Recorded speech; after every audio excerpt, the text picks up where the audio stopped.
Ay, tita, boyfriend ko nga po pala. Mano po? Mano po sa inyo, tita? Upo ka muna dito, babe. Saan kayo nagkakilala niyan? Sa internet po.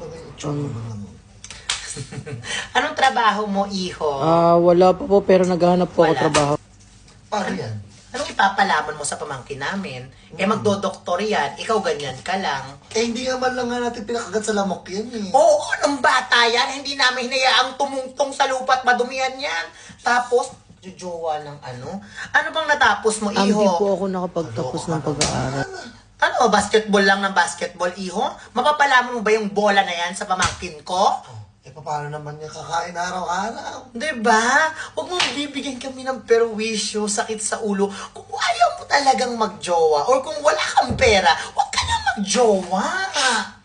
Oo naman yung pamangkin na. Lagi na lang mo kami dinidisappoint ng tita mo.